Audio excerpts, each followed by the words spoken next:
Sud Radio, le 10h midi, mettez-vous d'accord, Valérie Expert. Bonjour à toutes et à tous. Bonjour Gilles Ganfran. Vous n'êtes pas bonne en sciences, vous avez vu? Ouais, non, moi j'ai jamais été bonne en sciences, c'est sûr. Mais littéraire, oui, ça, Oui, les livres ouais, et tout ça. ouais, mais les sciences, non. Mais là, j'entends, oui. Bah, ça pourrait être un sujet, Félix Mathieu. Oui. Bonjour. C'est quoi le problème? Bonjour Valérie. Pourquoi on ne s'intéresse plus aux matières scientifiques Oui, pourquoi les hommes vont vers la science et comment c'est compliqué pour les femmes? Pas tous les hommes quand même. Pas tous les hommes. Non, pas tout, non, mais je rebondissais sur le flash info. Quand le sexe n'a pas d'âge, Serge Guérin, bonjour, vous êtes avec nous. Quand le sexe n'a pas d'âge et l'amour non plus, c'est un livre qui paraît chez Michalon, un livre tout rose. Sujet tabou qu'on va évoquer, tabou, oui, en tout cas compliqué à évoquer dans l'espace public et même dans l'intimité. Bonjour, merci d'être avec nous. Vous êtes sociologue, vous êtes spécialiste professeur à l'INSEC, vous êtes spécialiste des questions du vieillissement. Et avec vous, Félix Mathieu, on va voir effectivement ces tabous autour de la sexualité des seniors. Donc vous pouvez nous appeler 0826 300 300. Est-ce que vous ferez le numéro pour nous dire si après, parce que senior, Serge Guérin, c'est après 55 ans? Même après 50, si on Même veut. après mais 50, voilà. Ça dépend quel regard on a, justement. Voilà. Là aussi, on voit que c'est pas très clair, d'ailleurs. Dans l'entreprise, c'est 45 ans. Ouais. Dans la vraie vie, ça serait, 70. Ouais. Mais voilà. On dit 55 ans. Est-ce qu'on peut tomber amoureux après 55 ans? Est-ce qu'on peut C'est pas la même chose, l'amour et le sexe. Il y a quand le sexe n'a pas d'âge et l'amour non plus. C'est le titre du livre. Donc, est-ce qu'on peut tomber amoureux? Et vous évoquez aussi, évidemment, la sexualité. On va en parler avec vous, 0826 300 300. À partir de 10h30, on parlera de l'Iran, évidemment, de cette guerre qui a été déclarée, qui s'est déclarée ce week-end. Beaucoup de questions sur cette guerre. Jusqu'à quand le régime peut-il tenir? Quel est le but de Donald Trump? Est-ce qu'il y a un risque de chaos?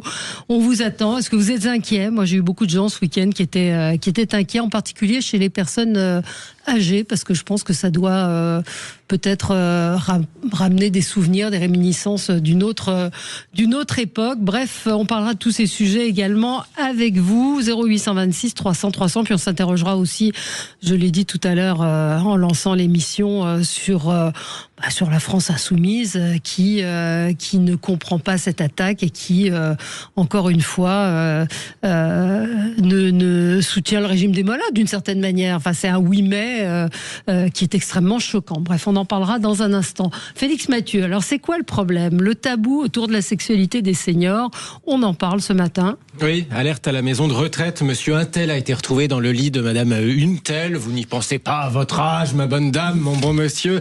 C'est quelque chose qui a été longtemps dénoncé, effectivement, le côté un peu infantilisation dans les EHPAD des personnes âgées, potentiellement même interrompues en pleine intimité, alors qu'après tout, il n'y a aucune raison de les traiter comme des enfants qu'on aurait surpris en train de jouer, pardonnez-moi l'expression, à touche pipi, quoi, là, quand on parle d'adultes majeurs, vaccinés, consentants. Il y a aucune raison à ça, mais il y a encore du travail, semble-t-il, pour revenir sur cette forme d'infantilisation, même si certaines maisons de retraite ont pu instaurer des panneaux ne pas déranger à mettre sur les portes. On est loin quand même d'avoir généralisé l'exemple d'un EHPAD suédois qui a carrément mis en place des discussions organisées au sujet de la sexualité, qui va même jusqu'à distribuer des sextoys et des crèmes lubrifiantes. Ah oui, ça va jusque-là. Bon, on n'en est pas là a priori. En tout cas, il y a quelques années, les petits frères des pauvres avaient commandé un baromètre sur la sexualité des seniors. Et résultat, donc 91% des 60 ans et plus en couple disaient être amoureux de leur conjoint. 74% d'entre eux déclaraient avoir toujours des relations sexuelles. Bon, ensuite, ça diminuait un peu avec les années. Ça diminuait, enfin un peu même. Franchement, 32% des 80-84 ans qui disaient avoir des relations intimes, un tiers. Puis 8% passé 85 ans. Mais bon, c'est vrai que c'est pas parce que ça devient minoritaire passé un certain âge que c'est pas permis pour autant. Alors il y a des statistiques, vous le dites, elles sont sûrement difficiles à établir. En tout cas, votre livre, Serge Guérin, Quand le sexe n'a pas d'âge et l'amour non plus, plus c'est un plaidoyer pour l'amour, pour voir les choses peut-être un petit peu différemment de ce qu'évoquait Félix en début de sa chronique, c'est-à-dire ça n'existe pas. C'est un petit peu la tendance, non ? Absolument, ça fait partie des tabous. Moi, une de mes manières de travailler, c'est de regarder quels sont les tabous sur les gens âgés et puis de les déconstruire. Le dernier, c'était autour du fait que tous les vieux seraient des pollueurs et tous les jeunes seraient des écolos. La réalité, elle est tout autre. Et ben là, c'est exactement pareil, ce que disait très bien Félix, c'est-à-dire que les gens, c'est des êtres humains, et quel que soit leur âge, ils peuvent tomber amoureux, ils peuvent aussi ne plus être amoureux. Jamais. Ça aussi, c'est un des éléments amusants entre guillemets. C'est jamais le pourcentage de divorce chez les plus âgés a été aussi important. Absolument. Par exemple. Et puis derrière, il y a le terme a été utilisé par Félix. Il y a la question de l'infantilisation. On va considérer qu'à partir d'un certain âge, finalement, la personne âgée, 50 ans, 55 ans, 65 ans, 85 ans, et quelqu'un un petit peu, un citoyen de deuxième zone, quoi. Il n'aurait pas le droit à faire ça et ça. Au moment de la Covid, il n'avait pas le droit de sortir. Non, quand même, ils vont rester chez eux. Et puis là, par exemple, ils n'ont pas le droit de tomber tout simplement, d'être amoureux. Je sais pas si on tombe quand on est amoureux. En tout cas, d'être amoureux, de ne plus l'être, et puis de faire finalement ses choix. Finalement, derrière, c'est une ode à la fois à la relation, parce que pour être heureux, le meilleur élément, c'est quand même la relation, et une ode aussi à la liberté de l'esprit. C'est-à-dire que les gens, quel que soit leur âge, dès lors que, en termes cognitifs, tout va bien, ils sont totalement adultes. Quand vous avez 80 ans, ça fait un petit moment que vous êtes adulte normalement. Donc vous avez pris un peu d'expérience. C'est aussi cette notion-là qui est très, très importante. Et vraiment, c'est le mot refuser l'infantilisation. Mais est-ce qu'il y a pas de retraite pour le désir et le sexe, pardon. C'est le titre de c'est la préface. Il n'y a pas de retraite et effectivement, on a un peu cette image, l'idée reçue, vous le disiez, que il y a un moment, le couple, finalement, quand il dure, n'a plus de rapport sexuel, que le rapport amoureux n'est plus le même. Or, ce n'est pas le constat que vous faites. En plus, derrière, il y a quelque chose sans doute qui reste très puissant, c'est pour les femmes, il y a la question de la ménopause. Donc, s'il y a la ménopause, donc il n'y a plus d'enfants après. Donc s'il n'y a plus d'enfants, pourquoi faire l'amour, quoi. Voilà, donc ça reste encore très très présent. Et donc il y a plein de femmes qui ont dit non mais quand même, où on imagine que c'est pas possible après la ménopause d'avoir ne serait-ce que du désir. Et puis d'une certaine manière, c'est pas possible pour des hommes d'avoir du désir pour une femme qui aurait eu la ménopause. Et on peut dire pareil d'ailleurs pour l'andropause, dont on parle moins, mais qui est aussi un sujet. Et donc de montrer que ça existe, mais que d'abord il y a des réponses, y compris médicamenteuses, qui permettent de régler ça largement. De choses, voilà. Et puis que les femmes, les hommes, il y a pas, encore une fois, c'est comme un yaourt, il n'y a pas une date de péremption. Et ben voilà, l'être humain, mais le désir. Physiologiquement. Alors, il peut y avoir évidemment. Alors d'ailleurs, c'est aussi une des questions, c'est que on parle d'amour, on parle de sexe, mais ça ne veut pas dire nécessairement, par exemple, de pénétration. On peut aussi aimer, être dans le désir, avec des caresses, avec une présence, et ainsi de suite. Il n'y a pas toujours, il n'y a pas nécessairement besoin de cet élément-là. Et donc, et il y a des aides. Alors il y a la petite pilule bleue qui a 25 ans, qui a aidé quand même beaucoup de messieurs. Et puis il y a aussi, vous le disiez très bien, alors on n'a pas trouvé, d'ailleurs c'est intéressant, ceux qui ont cherché, qui ont trouvé la petite pilule bleue, pour pas faire de publicité, se sont dit il faudrait qu'on trouve la même chose pour les femmes.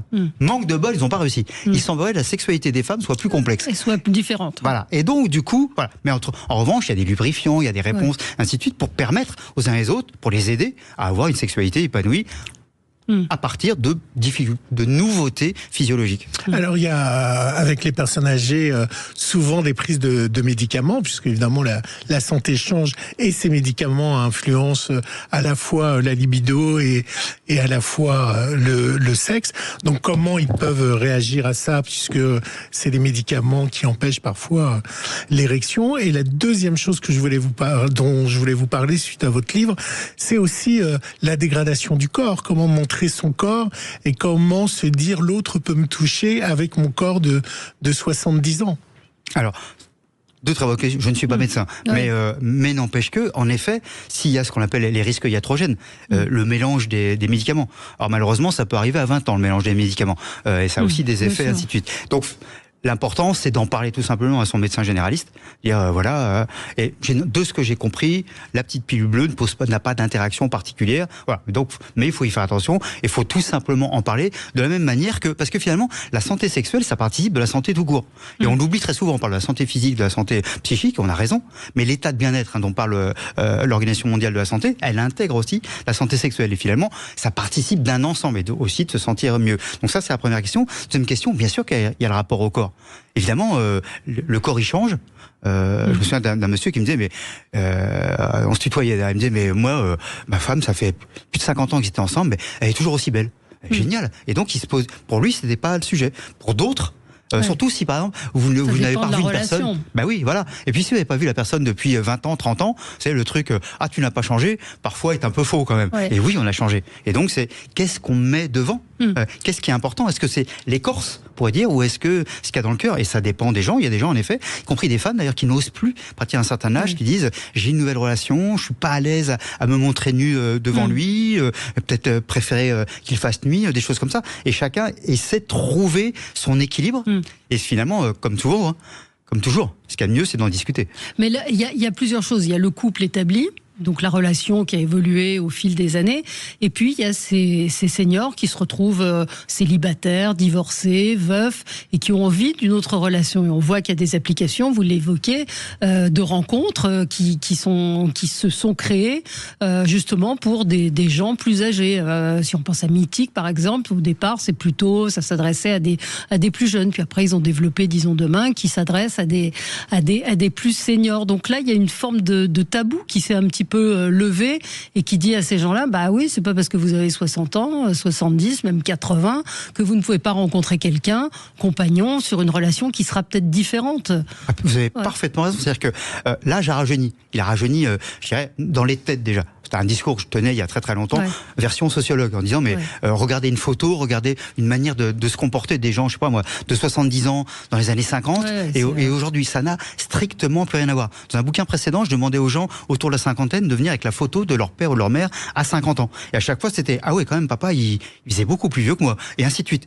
Cet élément-là, il est très fort. Ça évolue. Et voilà. Et puis, c'est aussi prouvé de manière plus biologique. Les gens de 40 ans, les gens qui sont nés en 1940, par exemple, en moyenne, sont 6 ans de plus âgés que les gens nés en 1950. Ça a été étudié en termes de biologie. Donc, on a cet élément-là qui est très fort. Et en même temps, il y a aussi un rajeunissement dans les têtes. Il y a des gens de 50 ans, de 60 ans, 70 ans, 80 ans qui se disent « je suis ni en retraite, je suis ni en pré-retraite, ni en retraite, ni quoi que ce soit. J'ai envie de profiter de la vie qu'il me reste. » Et donc, j'en profite, y compris quand j'ai eu des séparations, qui ont pu être parfois... Alors, ça peut être du veuvage, ou ça peut être des séparations. Et donc, de se dire « comment je fais ?» Il y a 9 millions de plus de 50 ans qui sont célibataires. Comment je fais pour retrouver l'âme sœur, pour retrouver le temps, que ce soit d'un soir ou que ce soit d'une vie? Et entre autres, en effet, les applications type, disons demain, y répondent en partie. C'est ça qui est en effet très intéressant, c'est qu'avant on allait se dire quand même ça se fait pas, tu vas quand même pas aller sur quelque chose comme ça. Et là, ça y répond. Alors pas pour tout le monde, parce que le bal, le lieu des rencontres, il est parfois plus difficile aujourd'hui qu'hier. Et puis pour les gens plus âgés, on se fait plus les amis à la sortie d'école, parce que à 70 ans, on va pas tant que ça à la sortie d'école, par exemple. Vous voyez, il y a plein de choses comme ça qui changent. Et donc les applis sont une manière d'y répondre. On va se retrouver dans un instant. 0826 300 300. Vous pouvez nous appeler pour nous raconter. Est-ce que vous avez rencontré quelqu'un après des années où vous avez été seul? Est-ce que vous vous sentez aujourd'hui peut-être plus libre pour évoquer une sexualité après 60, 70 ans? On vous attend au standard de Sud Radio. À tout de suite. Sud Radio, le 10h. Sud Radio, le 10h midi, mettez-vous d'accord, Valérie Expert. Quand le sexe n'a pas d'âge et l'amour non plus, Serge Guérin est avec nous, sociologue, spécialiste des seniors. C'est un livre qui paraît chez Michalon, tout rose. Est-ce que les choses ont évolué? Ça fait un moment que vous travaillez sur le sujet. Est-ce qu'il y a moins de tabous et est-ce que vous sentez que les vieux sont peut-être moins vieux, ce que vous nous disiez, et que sur ce sujet de la sexualité, il y a peut-être plus de... Il y a ce paradoxe, en fait, où on sent qu'il y a peut-être une population qui est plus ouverte à des rencontres et en même temps une forme d'angoisse à se dire je peux avoir une nouvelle relation amoureuse et relation sexuelle.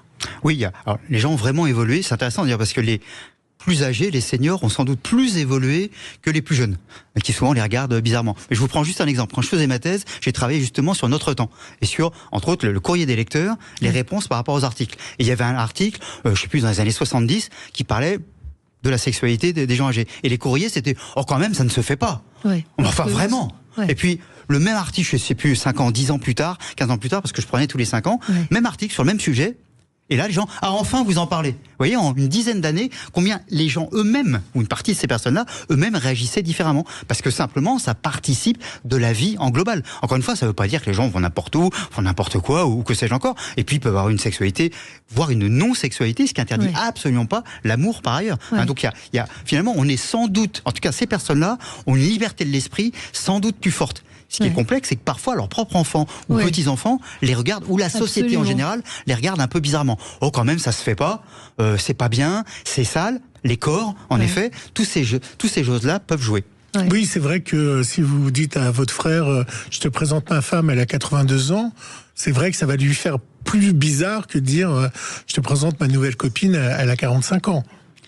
Tout dépend à quel âge vous avez. Oui, c'est ça. Oui. Tout dépend. Et puis on a des exemples illustres, d'écart d'âge. Donc, mais c'est vrai que c'est un peu le fantasme, l'élément extrêmement prétentieux, c'était les mecs qui disaient j'ai échangé une de 50 contre deux de 25, qui avait quand même un côté très très prétentieux par ailleurs sur les capacités physiques de la personne en question. Mais au-delà de ça, il y a un côté un peu comme ça. Oui, je suis avec une beaucoup plus jeune, mais il y a un côté trophée, on va dire. Mais si on sort de ça, on n'est pas tellement là-dedans finalement. Non. Les écarts d'âge sont très réduits, 5-6 ans. Avant, quand on a un certain âge, on a plutôt tendance à aller vers plus jeune pour se dire je peux être désiré par quelqu'un de plus jeune, ou finalement on va dans la même catégorie d'âge. Quel est un peu le pourcentage ? Alors, globalement, à 90%, c'est autour d'une dizaine d'années d'écart max. Généralement, les hommes seront un peu plus âgés que leurs compagnes. Voilà, c'est à peu près 6 ans de moyenne, ce qui fait que comme en plus ils meurent plus tôt, parce que leur espérance de vie est aussi plus courte d'à peu près 6 ans. Il y a donc beaucoup plus de femmes veuves, par exemple, que d'hommes veufs. Simplement, voilà. Mais pour le reste, y compris quand les gens refont leur vie, très majoritairement, c'est avec des personnes à peu près de la même génération. Voilà. Après, il y en a, je m'amuse souvent, vous savez, on entend parfois les stars qui sont avec des jeunes femmes qui ont 3 fois moins que leur âge, quoi. Et je m'amuse souvent à dire que l'argent et la notoriété vous rajeunissent d'une certaine manière. Mais il y a aussi quelque chose un petit peu pour se la jouer. Oui, statutaire. Voilà, on est beaucoup là-dessus. Alors, j'adore le témoignage de Marie, notre auditrice. J'ai 71 ans, je n'ai pas du tout envie de trouver l'âme sœur, j'ai juste envie de profiter de ce qu'il me reste à vivre en ayant des relations sexuelles sans autre engagement. Qu'elle nous appelle au 0826 360. Je comprends que parfois soit plus compliqué de... Non mais 71 ans, de dire, voilà, je suis une femme, j'ai pas envie d'engagement, je rencontre des hommes, c'est quelque chose qui était comment on peut dire, inattendu. Oui. Qui ne disait même pas d'ailleurs avant. Qui ne se disait pas. Donc merci Marie de votre témoignage. Marie, elle est complètement dans le réel. C'est-à-dire qu'à un moment donné, dans les entretiens que j'avais fait, il y a beaucoup qui me disaient, moi, bon, je veux retrouver quelqu'un, mais je veux pas vivre avec, par exemple. Parce que j'ai pas envie, je vais avoir que des ennuis, il va être ennuyeux et tout ça. J'ai eu déjà mon mari, ça suffisait, donc je veux pas. Et donc il y a beaucoup de gens, en effet, femmes et hommes, qui disent, mais moi, je veux profiter des bons moments. Alors, ou c'est vraiment des rencontres d'un soir, ou c'est plus que ça, mais je veux plutôt que l'on se voit pour les bons moments. Par exemple, j'ai pas envie de voir ses enfants, j'ai pas envie de voir ses petits-enfants, j'ai pas envie de connaître ces problèmes de genre-là. De laver ses chaussettes. Voilà. Exactement, c'est ça. Et souvent des femmes qui ont eu une première vie où elles ont été, surtout sur ces générations-là, où elles ont été assez présentes, on va dire ça comme ça, avec leurs compagnons, se dire maintenant j'ai envie d'être libre. Mais 70 ans est une forme de liberté sexuelle aussi, c'est de se dire c'est pas fini, à 70 ans je peux rencontrer des hommes, avoir des relations sexuelles, il n'y a pas de limite, il n'y a aucune limite d'âge.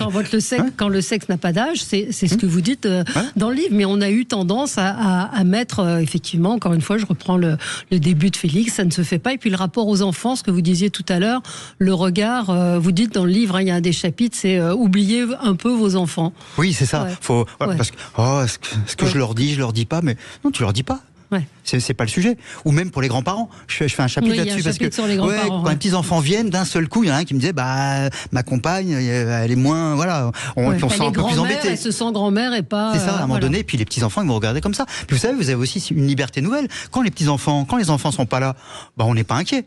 Mais là, si d'un seul coup les petits-enfants sont là, si jamais ils ouvrent la porte au mauvais moment, donc tout ça réduit aussi un peu les choses. Donc voilà, les gens disent, mais oubliez vos gosses, oubliez vos petits-enfants, pensez aussi, ça veut pas dire que vous êtes égoïste, c'est-à-dire pensez aussi à vous. C'est Maria Pacôme dans La crise. Oui. Mais il y a malgré tout physiologiquement une baisse de la libido qui est indéniable avec l'âge. Vous dites que vous n'êtes pas médecin, peut-être que vous irez en parler chez Brigitte Lahaie, mais il y a une baisse de la libido qui est une des premières plaintes. Pour en avoir parlé avec Brigitte Lahaie, un jour je lui ai posé la question, quel est ce qui revient le plus? C'est j'ai plus envie, j'ai pas envie, j'ai plus envie.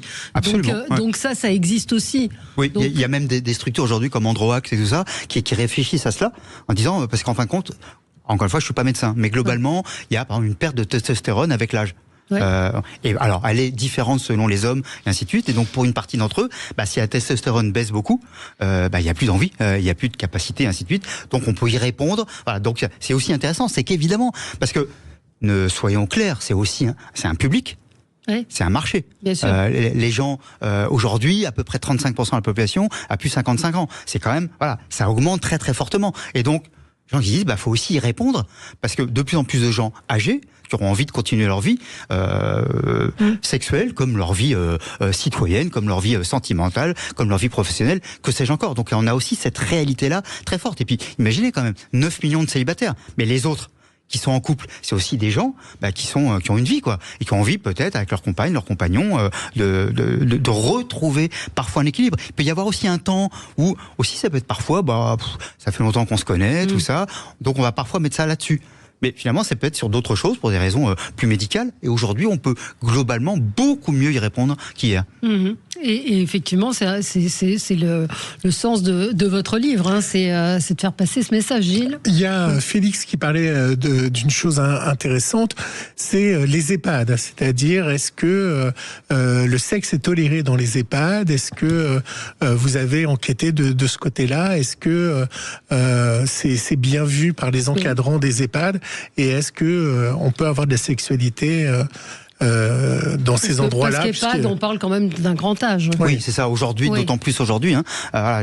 C'est 86 ans de moyenne d'entrée. En entrée, c'est souvent pour 70% des gens qui ont des troubles cognitifs. Donc il y a toutes ces questions-là à poser. Mais je me souviens d'une directrice d'établissement qui m'avait dit, il se trouve que je dirige aussi un master qui forme des directeurs d'établissement, et qui m'avait dit, mais finalement c'est un très bon signe.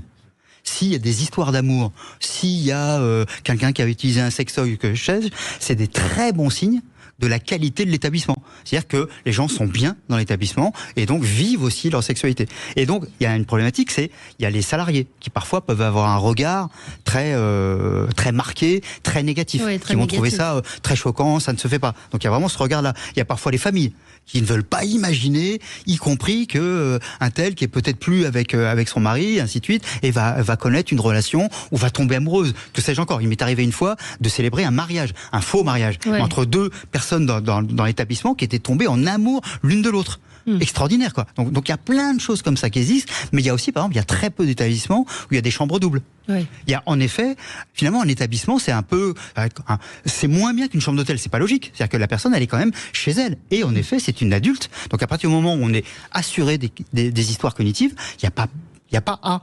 Et donc il y a plein d'histoires. Parfois c'est juste, on se caresse la main, on marche ensemble, et c'est magnifique. Et quand l'un des deux meurt, d'ailleurs, pour l'autre, c'est hyper dur. Il y a plein de choses comme ça. Mais c'est vrai que notre regard et le travail d'une partie des professionnels est encore, disons, en retard. Mais Félix disait qu'on distribuait du lubrifiant, des préservatifs en Suède. Est-ce que, par exemple, en France, dans une maison de retraite, si je me demande du Viagra, vous pensez qu'on va me le donner ? Alors ça va être beaucoup plus compliqué en France. Par exemple, un pays comme la Belgique, vous pouvez même faire rentrer des personnes, y compris des personnes tarifées, pour avoir des relations sexuelles. Si vous faites ça en France, vous êtes considéré comme un proxénète. Donc il y a vraiment un regard et des relations beaucoup plus difficiles. Et donc la personne à qui elle va demander, moi j'aimerais bien une petite pilule, ainsi de suite. J'aimerais bien du lubrifiant. Le directeur, la directrice, capable d'être suffisamment ouvert et donc d'avoir aussi sensibilisé les personnels ou pas. En fin de compte, c'est vraiment une question, là aussi, d'être capacité d'en parler et de le dire, mais ça fait partie de la vie et vous n'avez aucune raison de porter un jugement, voire même, oui, mais là, une histoire, est-ce qu'on doit le dire à la famille ? Mais si c'est à 50 ans, vous le diriez à la famille ? Enfin, les gens sont adultes, encore une fois, mais donc, il faut en discuter. Et ça manque parfois un peu. Marie rajoute, la fonction crée l'organe, la sexualité c'est comme manger et dormir, c'est essentiel. Alors je dis aux vieux, entre guillemets, faites-vous plaisir. Marie a tout résumé, c'est dommage, si je l'avais rencontré avant, je l'aurais interviewé. Vous l'auriez interviewé. Donc Serge Guérin, quand le sexe n'a pas d'âge et l'amour non plus, ça paraît chez Michalon, et c'est un très beau message. Enfin, je ne sais même pas s'il y a aussi, il y a un message quand même qui est de dire la même chose, faites-vous plaisir, ne vous mettez pas de barrière. Vive la liberté. Vive la liberté, absolument, quel que soit l'âge. La liberté n'a pas d'âge, on pourrait dire. Si Marie veut, je lui envoie le livre avec plaisir. Merci à vous, Serge Guérin, et puis on vous retrouve régulièrement dans les débats sur Sud Radio. Merci à vous. Nous, on se retrouve dans un instant pour parler de l'Iran, bien évidemment. C'est l'actualité de nos débats. À tout de suite. Sud Radio, mettez-vous d'accord, Valérie Expert. Sud Radio, le 10h midi, mettez-vous d'accord, Valérie Expert. Et nous sommes ensemble avec vous pour commenter l'actualité, cette actualité évidemment largement dominée par la guerre en Iran. Israël avec les États-Unis frappe l'Iran. L'ayatollah Ali Khamenei a été exécuté, a été tué, neutralisé, ainsi que plusieurs hauts dirigeants. Beaucoup de questions évidemment et de commentaires, beaucoup d'inquiétudes. Je le disais, moi j'ai eu pas mal de gens ce week-end qui étaient inquiets sur les conséquences de cette guerre. Jusqu'à quand le régime peut-il tenir? Bref, beaucoup de sujets qu'on va évoquer avec vous. Et puis Gilles, moi je fais les à côté de cette guerre plus ou moins important. Je parle des à côté, évidemment. Alors, personne ne pouvait imaginer que l'une des répliques de l'Iran se ferait sur les infrastructures américaines à Dubaï. Alors, forcément, la plage, le soleil, les mojitos et les réductions d'impôts sont moins attractifs pour nos influenceurs qui ont eu... Il y a eu des drones, pas des déchets, mais des restes de drones qui sont tombés à cause du système anti-aérien qatari. Alors, les influenceurs sont coincés sur place, comme Kim Glow, que vous connaissez peut-être pas, Valérie, mais qui est une influenceur. Maëva Guénam, passeport dans le soutien-gorge, prêt à partir. Ils ont tous fait appel à la France. Voilà les gars, ça c'est la réalité quand vous êtes obligé en tant qu'entrepreneur de vous expatrier à Dubaï pour pas payer des impôts à cause des gauchistes et que du coup vous subissez des attaques de missiles comme ça là, tout le temps. J'ai une notification sur mon téléphone, c'est n'importe quoi. Pour partir, on est des Français, hein. La France, protégez-nous, hein. Oh, je me suis chiée dessus, ça va. Plusieurs influenceurs français installés à Dubaï ont diffusé samedi 28 février des images et des vidéos montrant des missiles survolant leur quartier. Des détonations ont été entendues et un incendie s'est déclaré dans un hôtel situé sur The Palm, possiblement après la chute d'un missile. Je peux même pas la respirer tranquille, parce que même moi, je sais pas ce qui peut se passer. Il y a zéro vol, les gars. Situation d'urgence, wesh. Vous savez qu'on est dehors dans mon balcon et ça sent le feu. Genre vraiment, ça sent le feu pour de vrai. On a tous nos passeports ici dans mon TT. Non mais on sait jamais. Et parce que il faut être, je sais pas moi, il faut. On retourne à l'ambassade. Là, il faut un rapatriement militaire. Il fait quoi Macron en France? Sérieux, là, on est bloqué là, mais c'est une blague ou pas? Alors, je n'ai pas présenté mes invités. Alexandra Spiner, enseignante déléguée spéciale en charge du décrochage scolaire à la région Île-de-France. Benjamin Cauchy, vous êtes chef d'entreprise. Alex Darmon, journaliste politique. On vous retrouve sur votre chaîne Les Indécis et sur YouTube. Et Arnaud Benedetti, professeur à la Sorbonne et directeur de la Nouvelle Revue Politique. Je suis touché que vous soyez impatiente du zapping au point d'oublier vos invités. Ça me touche, vous ne pouvez pas imaginer. Mais vous n'avez pas passé celui qui dit je préfère me prendre une bombe sur la gueule que de payer des impôts en France. Il était au tout début, pas entendu, mais vous n'étiez pas attentif. Non. On était cinéma concernés. Non, vous n'aviez pas suivi cette actualité des influenceurs. J'en avais vaguement entendu parler, mais j'avais pas eu les témoignages. Le pompon étant quand même Maëva Guénam qui effectivement a son passeport dans le soutien-gorge et près du cœur, absolument, et qui avait dit je remettrai jamais les pieds dans ce pays. Bon, on commence par quelque chose d'un peu dérisoire, mais néanmoins... Pas tant que ça, je trouve, parce que ça a été beaucoup commenté. Il y a d'ailleurs un autre youtubeur qui s'est fait beaucoup insulter parce qu'il se moquait d'eux. Vous savez, celui qui a démusclé Thibaut Inchep. Et ce sont des gens, quand même, qui ont gagné de l'argent avec les Français, qui ont gagné de l'argent dans la télé-réalité française, sur les chaînes de télé, et qui profitent là-bas, n'ont pas voulu payer d'impôts en France. Donc, et maintenant, ils veulent revenir et ils demandent la protection de la France. Donc, oui, ça pose des questions. Ça, c'est lamentable. Moi, je les porte pas dans mon cœur. Non. Après, je comprends peut-être pour certains leur réaction. Enfin, pardon de vous interrompre, mais la dignité des Israéliens qui sont sous les bombes, qui vont dans les abris, c'est quand même Valérie, je sais, mais quand vous êtes français et que vous connaissez pas la guerre et que ça vous tombe dessus, vous pouvez avoir ce genre de réaction, mais j'aurais préféré qu'ils aient le genre de réaction, je sais pas si vous l'avez vu, de Vincent Moscato. Mais si, je l'ai Vincent Moscato, et j'aurais bien voulu l'entendre, Vincent Moscato, parce que c'est exceptionnel. Exceptionnel. Voilà. Ça, c'est une réaction vraiment intelligente. Comment ça va les trompettes? Bon, je suis à Dubaï avec mon épouse, avec Christelle. Bon, en ce moment, c'est pas la fête au village. Je veux dire, première fois, on n'est pas chou là. Première fois à Dubaï, ça explose de partout. Bon, enfin, ça va, tout va bien. Je tiens à vous rassurer, c'est pas non plus, c'est pas le D-Day, quoi. C'est pas le jour à Dubaï. C'est pas le jour du débarquement, quoi. C'est pas le bombardement de Caen non plus. Donc ça va, on a bien dormi. Il y a eu quelques bombes qui sont tombées. Ça ressemblait, ce matin quand je me suis levé, ça ressemblait un peu, tu sais, en septembre quand t'es gamin, tu te lèves à la campagne et t'entends des détonations, c'est l'ouverture de la chasse. Bon là, c'était un peu plus fort au niveau des détonations. Mais bon, je vous rassure, tout va bien. C'est ça, Dubaï est pas du tout en feu. Ouais. Il y a des gens qui sont bloqués là-bas, il faut y penser. Il y a beaucoup de Français qui étaient partis pour les vacances de février. Je voulais vous citer le tweet de Jean-François Réal, qui est le patron de Voyageurs du Monde. Il dit: je vois beaucoup de gens désespérés sur les réseaux sociaux, soit qui m'appellent, qui sont bloqués. Donc il dit: la première essentielle et positive, qu'il faut passer par Mascate, par voie terrestre. Donc il y a des solutions, c'est pas très loin et pas très compliqué et pas très dangereux. Se plaindre ne sert pas à grand chose. Et partir aux Émirats en ce moment était très risqué. On savait que le risque de guerre était probable et imminent, et arrêter d'emmerder nos ambassades. Et c'est vrai que on ne pouvait pas imaginer qu'ils allaient taper le Qatar quand même. Bien sûr. Mais non, mais qu'ils allaient taper. C'est les Émirats, là. Oui, c'est les Émirats. L'Iran, c'était imminent. C'était imminent. Sans en parler tout à l'heure, je suis un peu d'accord. On ne pouvait pas imaginer qu'ils allaient jusqu'à taper quand même des Émirats arabes unis. Non, mais c'est vrai. Mais la guerre en Iran pouvait avoir des répercussions. C'est pas autre chose.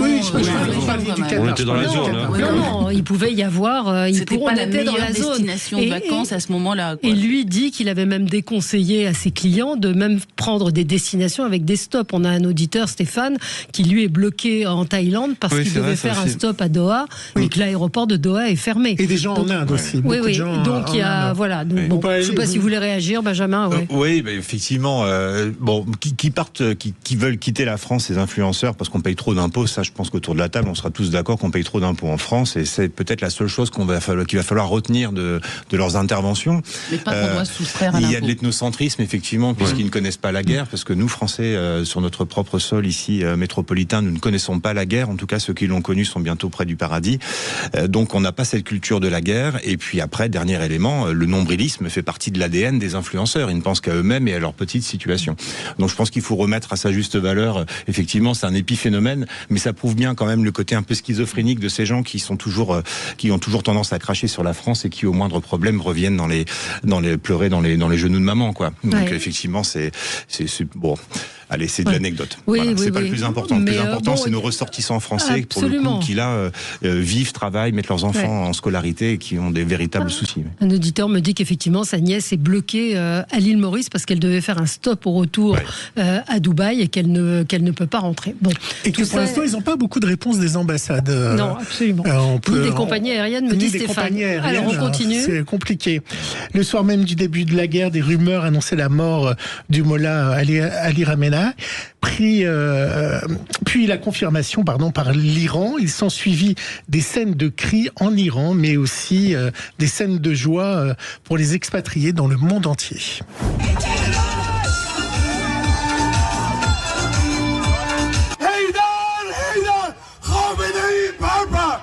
Un peu partout dans le monde, les célébrations des Iraniens se multiplient. Aux États-Unis, ils sont nombreux à remercier le président américain pour son intervention dans leur pays. J'étais convaincue que Trump tiendrait parole, mais je ne pensais pas voir de mon vivant toute ma famille au pays obtenir la liberté qu'elle mérite tant. Au Canada, même scène de joie. Sans la République islamique, le monde sera meilleur pour tout le monde. J'espère que les Iraniens trouveront maintenant le courage de descendre dans la rue pour essayer de renverser ce régime brutal. La diaspora de Berlin espère, elle, du soutien à l'international pour changer de régime. Aujourd'hui, toute la population iranienne attend que les pays étrangers nous aident à nous libérer. Sans aide étrangère, cela ne fonctionnera pas. Alors c'est étonnant de voir un pays qui brûlait les drapeaux américains et qui maintenant les brandit. C'est quelque chose d'assez étonnant dans les images. Oui, Alexandra Spinner. Alors, ceux qui brûlaient les drapeaux américains, c'était ceux que le régime voulait bien montrer. Je crois que la résistance iranienne et ce qu'on voit ici avec toute la diaspora iranienne qui est en soutien quand même de cette intervention américano-israélienne, on voit bien que la détestation des États-Unis, c'est aussi quelque chose qui est brandi par les régimes comme une espèce de publicité, quoi. Mais évidemment que, enfin moi, je crois que nous étions nombreux dimanche à la manifestation en soutien du peuple iranien. C'est extraordinaire de voir combien ils Vous y étiez ? Oui, la joie, l'espérance. Ouais. Espérons qu'elle ne soit pas déçue. Espérons qu'elle ne soit pas à nouveau déçue. Oui, absolument. Oui, peut-être c'est sur cette joie effectivement du peuple. Des expatriés, des Iraniens qui le vivent, et j'entends des Iraniens en France qui franco-iraniens qui racontent que oui, une majorité quand même du peuple se réjouit de cette libération. C'était une dictature, donc les images des gens qui brûlaient les drapeaux américains, c'était les images de la télé d'État qui a d'ailleurs été bombardée.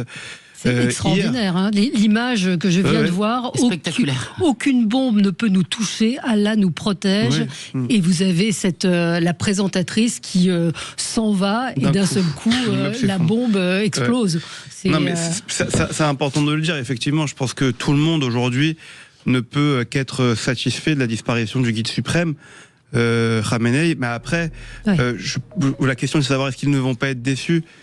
Vous savez, avec toutes les années qu'ils ont subies, c'est quand même, il faut le dire, un régime qui pendait les gens en pleine rue, qui tuait les femmes parce que c'était des femmes, qui n'acceptait pas qu'elles se comportent comme des femmes, qui a menti, et d'ailleurs on est en train de le découvrir, ment encore sur cette guerre en disant que les Israéliens ou les Américains auraient bombardé une école, auraient bombardé ci et ça.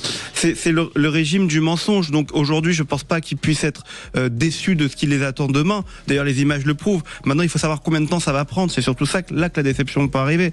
C'est long en fait. Ça va être long. Il faut attendre malheureusement. Et ça va être long pour tout le monde. On se retrouve dans un instant. On continue évidemment. Vous pouvez réagir 0826 300 300. À tout de suite. Sud Radio, le 10h midi, mettez-vous d'accord, Valérie Expert. Mettons-nous d'accord et surtout nous continuons de passer en revue les sons qui vous ont interpellé ce week-end, Gilles. Alors il y a eu quelque chose d'assez étonnant sur les réseaux sociaux. J'ai dit que je faisais les à côté. Malgré l'annonce, vous savez, de la mort du Mollah, l'Iran contestait l'information, indiquait même qu'il allait bientôt s'exprimer. Et puis ensuite, il y a eu une autre information sur le fait que le président israélien et américain avaient vu la photo de la mort du Mollah. Finalement, la télévision iranienne et son présentateur en larmes annonçaient la mort du Mollah, mais beaucoup sur les réseaux se sont demandé s'il riait ou s'il pleurait. Ça a eu débat et il y a eu de la manipulation, évidemment.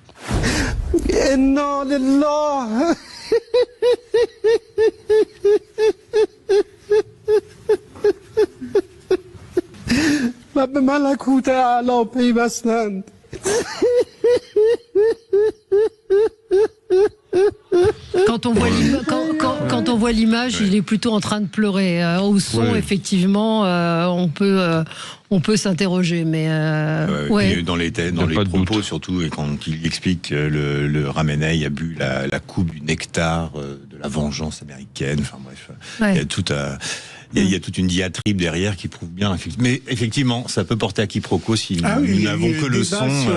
Sur Après, il y a beaucoup de fake news, d'images manipulées. C'est ça que vous alliez dire, Valérie? Oui, c'est ça. Il y a eu beaucoup de fake news, en particulier celle colportée par la France Insoumise à propos de cette école bombardée.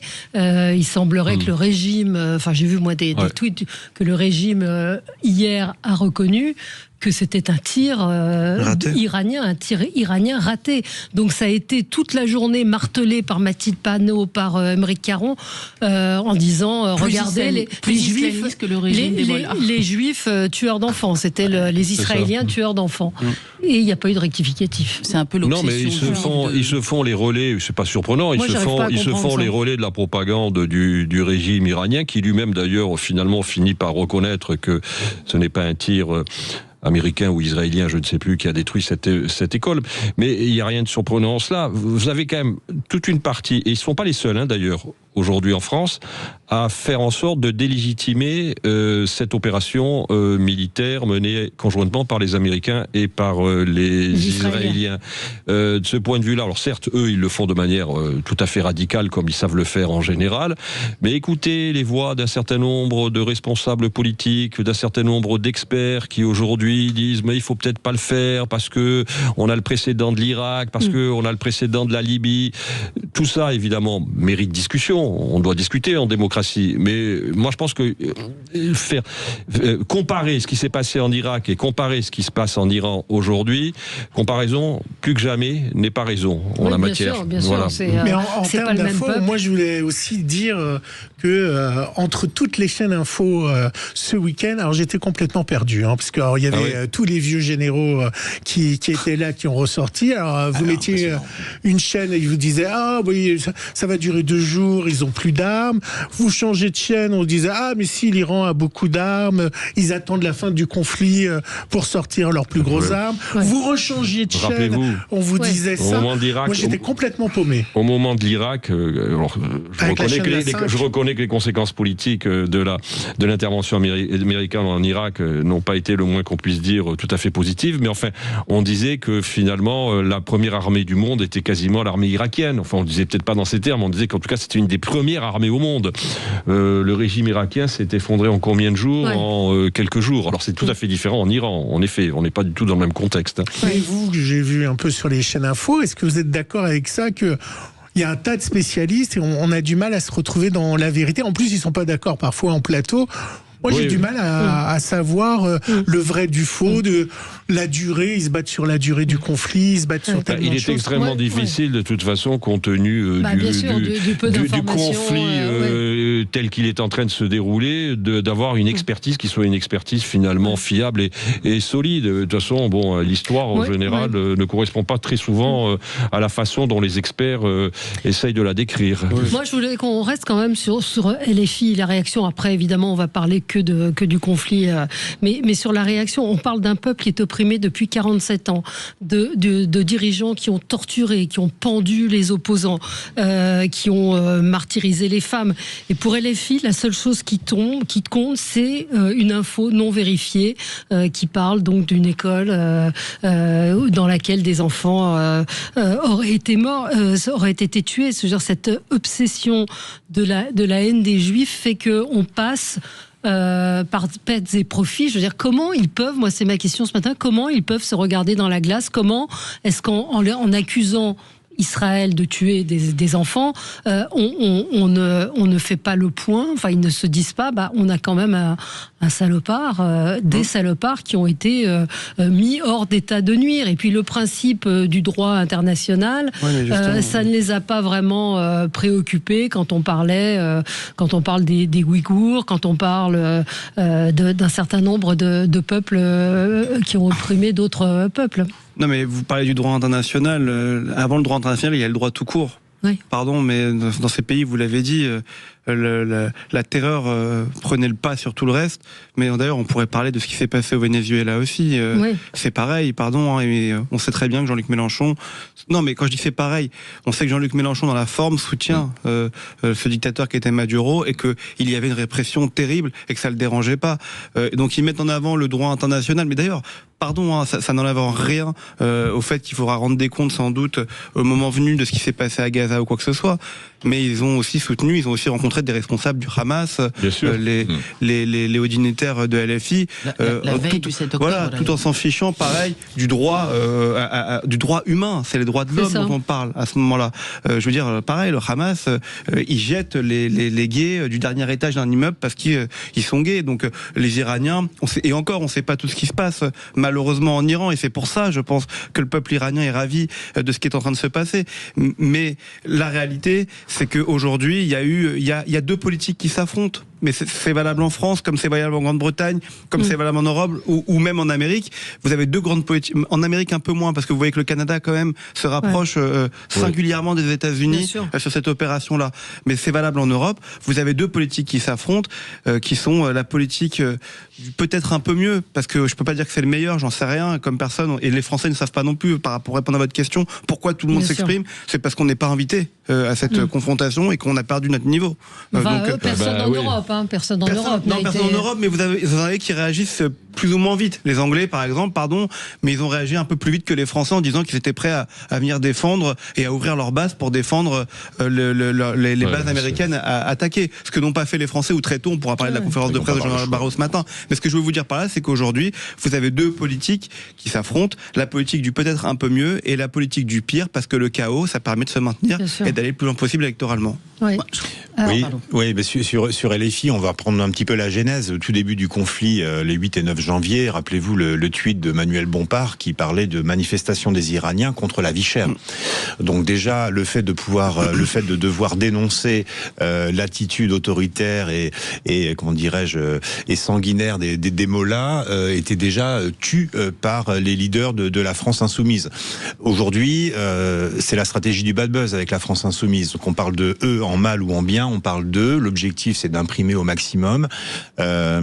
Jean-Luc Mélenchon continue dans son délire anti-impérialiste, et là, pour le coup, le fait de dénoncer les États-Unis, ça rentre dans son discours habituel. Et puis, encore une fois, il flatte son électorat communautaire en prétextant évidemment que les Israéliens et les Américains vont taper des musulmans.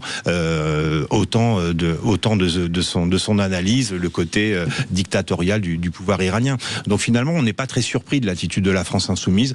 Quand on arrive au fond de la piscine, il continue à creuser dans l'horreur. On peut s'indigner. On peut s'en indigner légitimement, oui. Alexandra Spinner. Non, évidemment, il faut continuer à s'indigner, mais pas rien de neuf sous le soleil. Non, parce qu'on sait très bien que. Non, mais comme dit Benjamin, il creuse toujours plus profond. Oui, la France insoumise a fait le pari du pire, et que leur moteur, c'est la haine antisémite. Je crois qu'il n'y a pas. Où trouve-t-il toute cette énergie?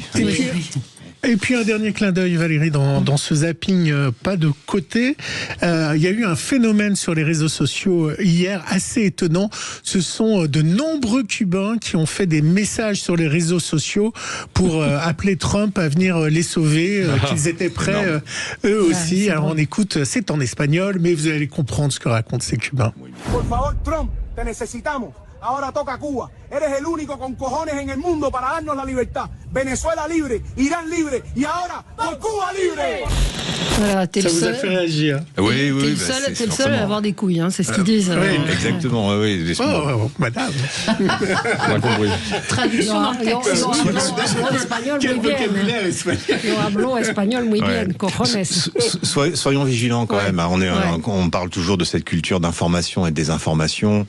Effectivement, le président américain a déclaré ce week-end que il aurait, comment dirais-je, des velléités d'intervention pacifique ou docile. Enfin, je sais plus quel est l'adjectif. C'est ça. L'adjectif qu'il a utilisé, c'était juste un petit peu schizophrénique comme histoire. Donc effectivement, les Cubains, depuis que le Venezuela a coupé un petit peu les vannes, commencent à se retrouver en grande difficulté. C'est pas les Russes qui peuvent les aider, c'est pas les Iraniens qui peuvent les aider en ce moment, donc ils se retrouvent un peu isolés. Donc Trump en profite. Après Trump, vous vous souvenez, il y a encore 3 semaines, un mois, il nous parlait du Groenland. Qui se souvient du Groenland? Oui, pardon, juste une chose, d'ailleurs, j'aimerais bien savoir ce qui se passe au Venezuela, moi. Oui, vous avez raison. Parce que tout le monde nous a dit, c'est honteux. Il a, peut-être, il a bousculé, il a bafoué le droit international et tout. C'était il y a quoi, il y a un mois et demi? Oui, il y a un mois, c'est ça, ouais. Et je sais pas ce qui se passe au Venezuela. Début janvier. La vice-présidente est devenue présidente. Oui, mais est-ce qu'elle est en train de changer? Est-ce qu'elle adapte son système? Est-ce qu'elle travaille avec les États-Unis? Elle a libéré quelques opposants, j'ai vu il y a de cela une semaine, même pas. Donc, non, mais c'est intéressant parce que est-ce que le Venezuela nous dit pas quelque chose sur la façon dont Trump envisage ce qu'il veut faire en Iran aussi? C'est le plus inquiétant. Parce que ça fait partie des questions qu'on va se poser dans un instant. C'est quels sont les véritables buts de Trump. Et puis, moi, une question aussi, c'est quand il dit je suis prêt à discuter avec eux. Enfin, ils ont déjà discuté avant. Il a tapé, il dit je veux bien discuter. C'est voilà. Enfin, les discussions de Trump, on les connaît. Hein. Oui. 0826 300 300. Comment est-ce que vous réagissez à cette guerre? Est-ce que vous êtes inquiet? On en parle avec vous dans un instant. À tout de suite sur Sud Radio. Sud Radio. Mettez-vous d'accord. Le 10h midi. Mettez-vous d'accord, Valérie Expert. Le 10h midi consacré à l'Iran, à la guerre en Iran avec Alexandra Spiner, enseignante déléguée spéciale en charge du décrochage scolaire à la région Île-de-France. Benjamin Cauchy, chef d'entreprise. Alex Darmon, journaliste politique. On vous retrouve sur YouTube, sur votre chaîne Les Indécis. Arnaud Benedetti, professeur à la Sorbonne, directeur de la Nouvelle Revue Politique. Les conséquences, évidemment, et on va en parler, ce sont les frappes, la riposte de l'Iran qui envoie des missiles, des drones, en particulier sur Israël. On est en ligne avec Jean-Michel Cohen qui est à Tel Aviv en ce moment. Bonjour Jean-Michel Cohen. Bonjour Valérie, non seulement je suis à Tel Aviv, mais je viens de rentrer à l'instant dans un abri car on a une alerte qui vient de survenir. Et donc dans ces cas-là, on reçoit une alerte. Là, je vais être avec plusieurs autres personnes dans l'abri. On reçoit une alerte qui nous prévient qu'il va y avoir une alerte et on a à peu près 6-7 minutes pour se préparer, rentrer dans l'abri et attendre qu'on ait une autre alerte qui va venir de telle façon à nous prévenir que à un moment donné on pourra sortir. Voilà, c'est très bien organisé, mais c'est bien sûr ça comporte son lot d'angoisse. Presque tous les immeubles ont des abris aujourd'hui à Tel Aviv en particulier. La plupart des immeubles ont des abris. Mais il existe également des abris publics et ces abris publics se situent un peu partout dans la ville. Et vous avez d'autres solutions. Vous avez les abris publics, les parkings si vous n'avez pas d'abri public.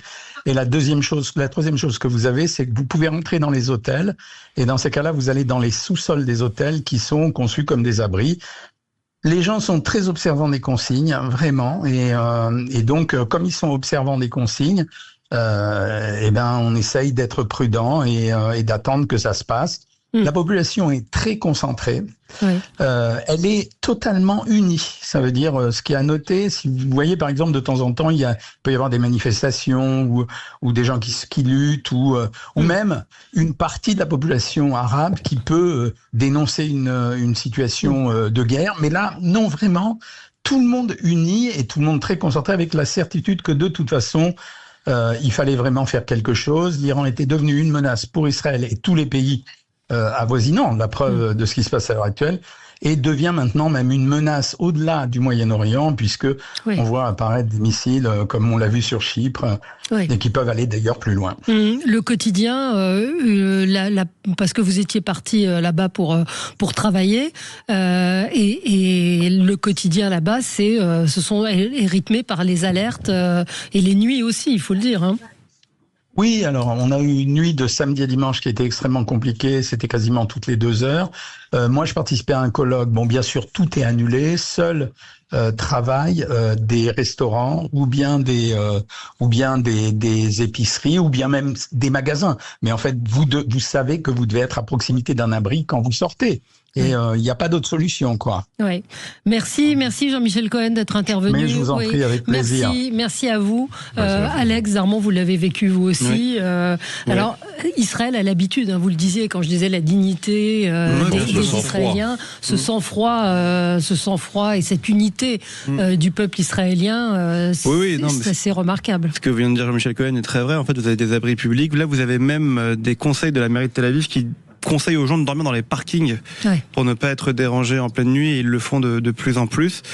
Et après, oui, moi je l'ai vécu au mois de juin, lors de la guerre des 12 jours. J'étais aussi là-bas pour le travail et je me suis retrouvé bloqué. Je suis rentré par l'Égypte d'ailleurs.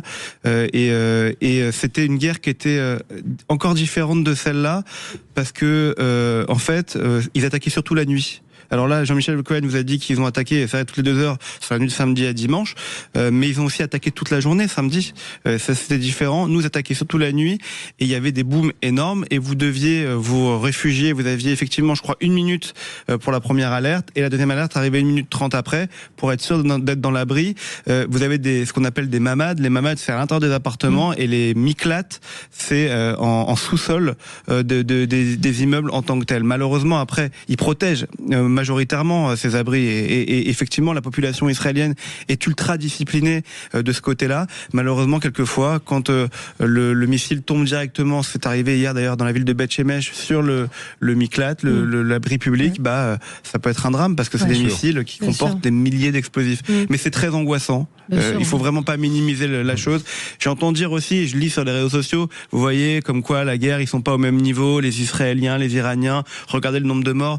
Oui, mais enfin bon. S'il n'y avait pas le dôme de fer qui a été une création israélienne et qui coûte énormément d'argent parce que effectivement les Israéliens mettent énormément d'argent sur leur sécurité et sur leur défense, ça serait un drame en Israël. Ça serait un drame et ça il faut le rappeler. Heureusement que les Israéliens décident de se protéger, ont un système antimissile aérien exceptionnel. Bien sûr, non mais ça il faut le dire. Et il faut rendre hommage à la dignité, à la résilience de ce grand peuple. Oui, mais tout à fait exceptionnel. Mais alors allez-y.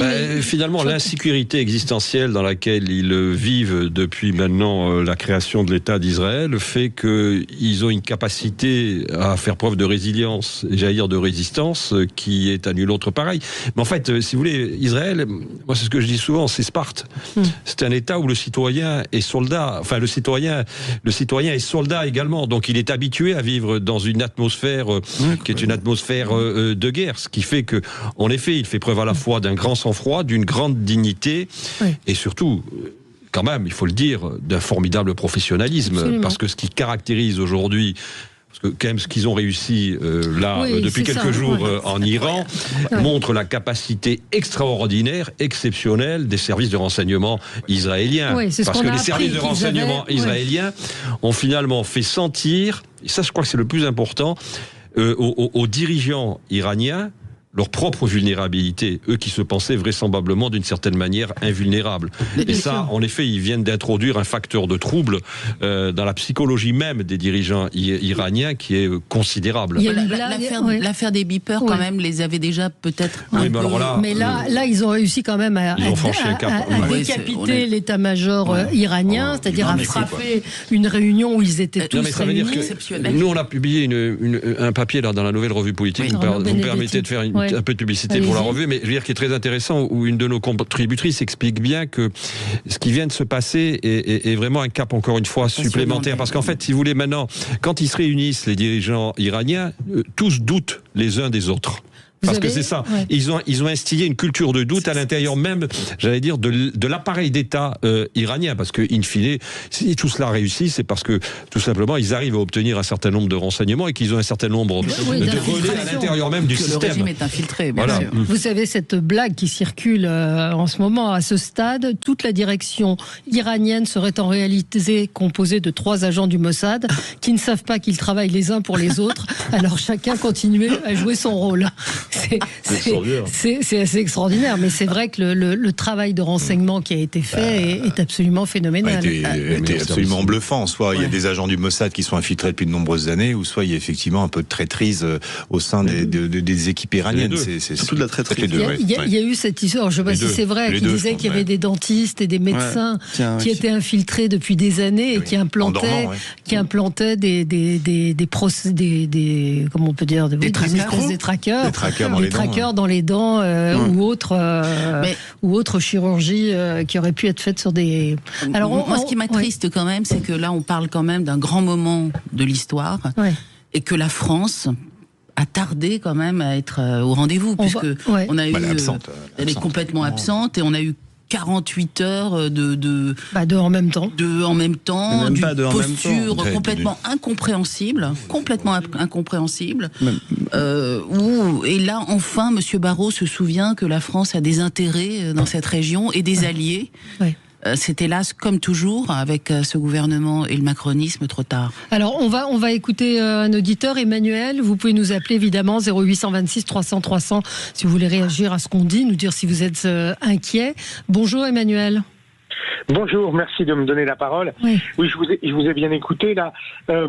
En fait, la raison pour laquelle la France intervient, c'est parce que nous avons des accords de défense avec les Émirats Arabes Unis. C'est comme ça qu'on leur a casé, d'ailleurs, à l'époque, nos chars Leclerc.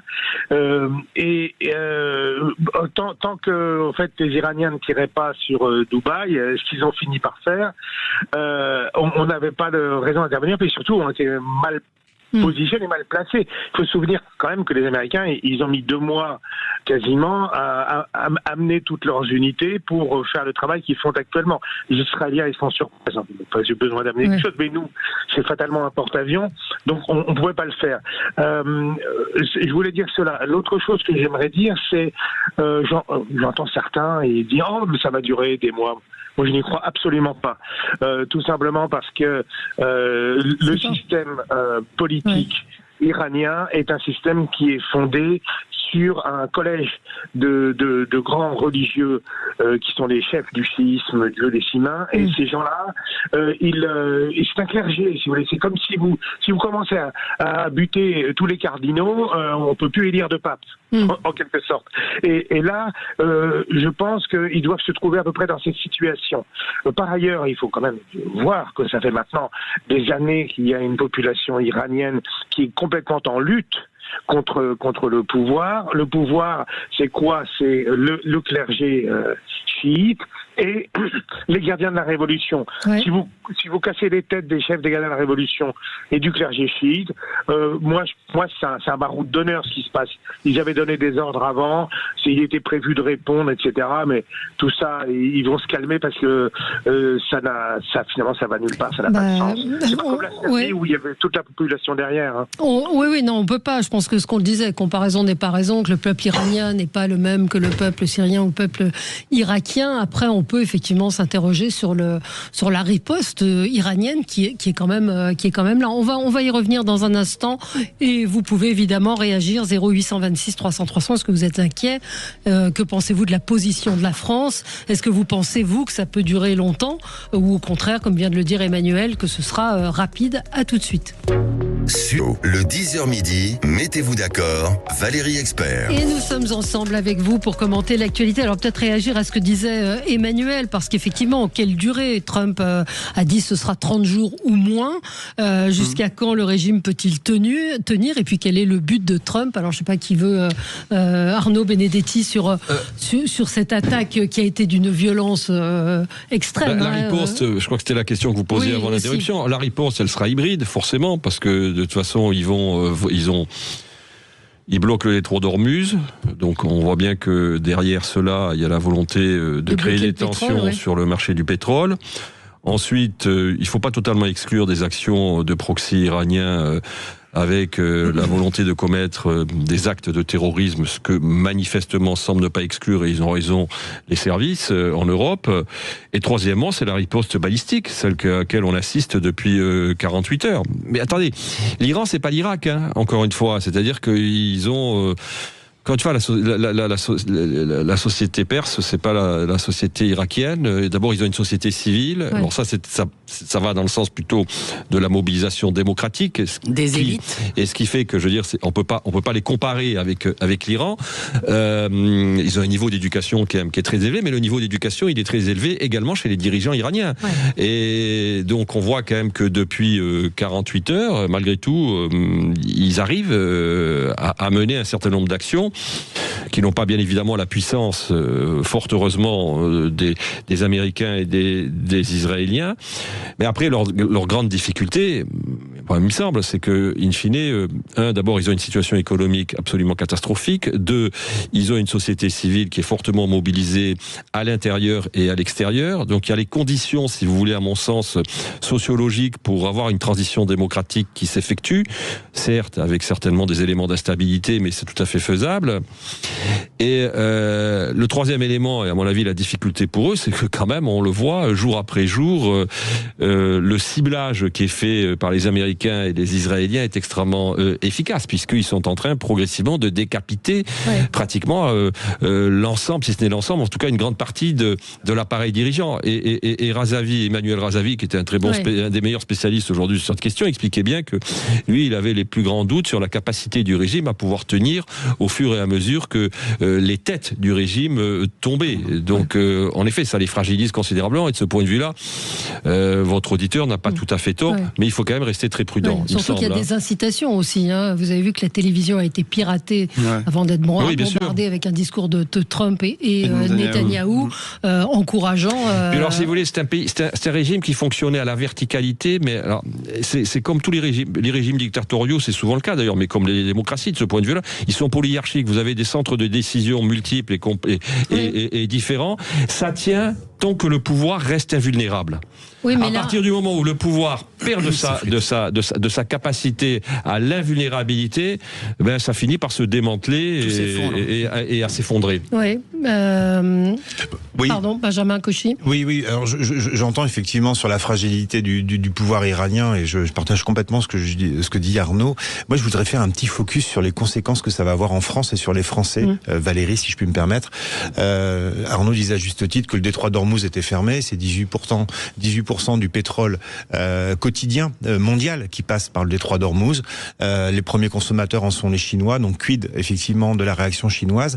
Quoi qu'il en soit, les grands assureurs ont décidé de ne plus assurer les bateaux. Donc Maersk, CMA, CGM ont ordre de mettre leurs bateaux à quai, de se protéger. Ils ne peuvent plus évidemment emprunter le détroit d'Ormuz, mais on leur déconseille également d'utiliser le canal de Suez. Ça veut dire quoi? Ça veut dire que dès hier après-midi, vous avez Michel-Édouard Leclerc qui a communiqué sur les potentielles augmentations du coût du carburant en France. Hier, à côté de Toulouse, c'était 1,69 €. Je peux vous dire, ce matin, à Rodez, c'était déjà 1,80 €. Okay. Donc il y a déjà eu un impact de 10 centimes dans l'espace d'une nuit. Ça, c'était à peu près une évidence. Il y a déjà des effets de panique. Donc l'idée n'est pas de faire paniquer nos auditeurs. Non, on voit des images de gens qui sont en train de remplir des jerrycans. C'est un peu dérisoire quand même. Alors, par rapport oui, à c'est dérisoire parce que 10 centimes sur un plein de 40 litres, c'est 4 €. Ce qui est dérisoire, c'est de le faire, puis c'est les conséquences sur la France qui sont. Ça veut dire deux choses quand même. Ce n'est pas le sujet. Enfin, j'entends ce que vous dites, mais ça reste quand même un sujet majeur de pouvoir d'achat. Si ça s'installe dans la durée. Absolument, ça reste un risque sur le pouvoir d'achat. La deuxième chose, c'est que l'augmentation du coût du pétrole, c'est pas seulement ce qu'on met dans la voiture, mais c'est aussi la pétrochimie, c'est la pharmacie, c'est l'industrie, c'est l'automobile qui va se retrouver du coup avec des coûts de production qui vont être élevés. Donc ça veut dire quoi? Baisse de croissance, plus d'inflation. Donc finalement, c'est un cercle plutôt difficile que nous allons vivre en France.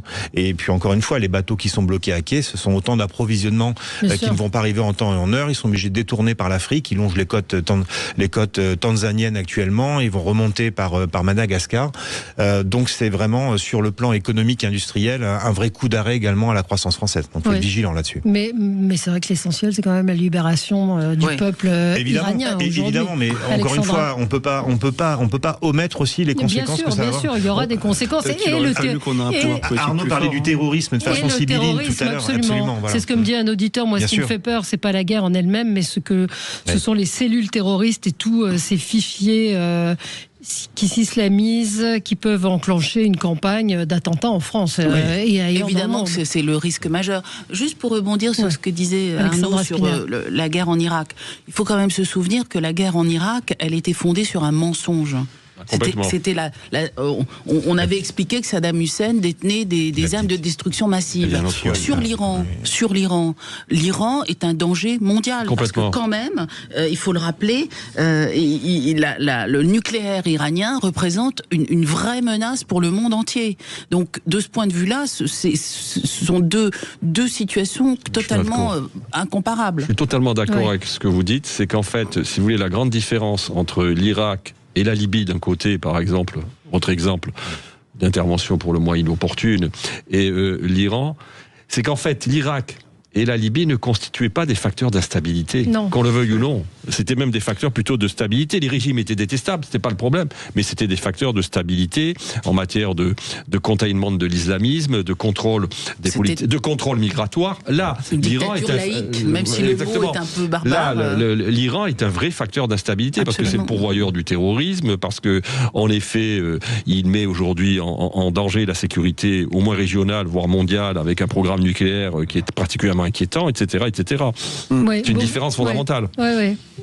Mais beaucoup de questions aussi sur le fait que l'Iran bombarde alors vous l'avez dit, c'est parce qu'il y a des bases militaires, mais bombarde les pays du Golfe. C'est les bases militaires américaines qui sont visées, mais pour moi, c'est par là que passera la fin de la guerre. Ouais. C'est-à-dire que quand vous voyez que les Émirats arabes unis hier réagissent vraiment très vite en retirant leur ambassadeur d'Iran et en le rappelant immédiatement, quand vous voyez que l'Arabie Saoudite ne tolère pas le fait qu'on attaque ses bases et qu'on attaque son territoire, parce qu'ils ont quand même, il faut le dire, une relation très étroite et très développée avec Donald Trump. Je pense que c'est là que la guerre va tourner, au moment où ces puissances vont décider de riposter. Ouais. Tout simplement. Ouais. Ça veut dire que là, pour le coup, l'Iran sera pris en étau entre l'armée israélienne et l'armée américaine, qui sont, il faut bien le dire, et il le montre encore, les deux plus grandes armées du monde, et en plus par ses potentiels alliés précédents qui ne voulaient pas de problème et qui voulaient avoir une région tranquille. Le problème, c'est que là, on est dans une période de grande tension pour ces pays-là. On a dit, Émirats arabes unis. Je ne sais pas si vous avez vu les Houthis d'ailleurs, qui ne réagissent pas eux pour le coup. Oui. Les Houthis ont dit qu'ils ne voulaient pas réagir. Ça veut dire aussi pour le moment. Non, oui. Ils ont fait un communiqué pour dire que eux, pour le moment, se tenaient loin de cette guerre. Alors que c'est quand même les premiers alliés de l'Iran depuis plusieurs années. Donc il y a aussi une période d'incertitude au sein des différentes coalitions qui, à mon avis, va s'aplanir et s'aligner dans les jours qui viennent. Mais ce qu'il faut quand même noter, c'est que les monarchies du Golfe, au départ, étaient très opposées à cette intervention. Et que maintenant, aujourd'hui, c'est pas ce qu'ils disent. Mais oui, mais pourquoi ? Et c'est pour ça que c'est ça, il y a eu un changement. À cause du pétrole aussi. Évidemment, à cause du pétrole. Mais les attaques de l'Iran, au fond, très cyniquement, c'est plutôt une bonne chose, parce que ça amène à une espèce de coalition internationale au Moyen-Orient, et moi je crois qu'au contraire que tout cela est porteur. Alors évidemment on va vers des mois d'instabilité très grande, mais je crois que là on a une vraie voie vers la paix. Moi j'ai une vraie espérance de paix pour cette région. Oui, c'est ce qu'il faut. Parce que tous les intérêts de ces monarchies, tous les intérêts de ces pays, finalement, vont convergent. Et ça, c'est toujours le premier pas vers la paix. Oui, les ministres des Affaires étrangères des 6 pays concernés hier ont communiqué hier soir à 22h30 explicitant qu'ils ne s'interdisaient désormais plus à se défendre. Voilà. Donc effectivement, le point de bascule hier a été commun par les 6 pays. Et juste, je précise une chose, l'Arabie, on est en train d'entendre que l'Arabie Saoudite a poussé pour l'intervention des États-Unis depuis 2 semaines. Donc, on parlait de négociations et tout. Les Saoudiens, a priori, c'est ce qui est en train de se dessiner, auraient poussé Donald Trump à intervenir. Et indirectement, les Israéliens. Oui, mais les Émirats arabes unis, Bahreïn, étaient très réservés. Sûr. Mais la vraie puissance de la région, c'est l'Arabie Saoudite. Évidemment. Et ce matin, l'Iran dit avoir visé le bureau de Netanyahou dans ses frappes. Puis on pourra parler aussi du Hezbollah qui réagit depuis le Liban, depuis hier soir. À tout de suite. Sud Radio, mettez-vous d'accord, Valérie Expert. Mettez-vous d'accord, Valérie Expert.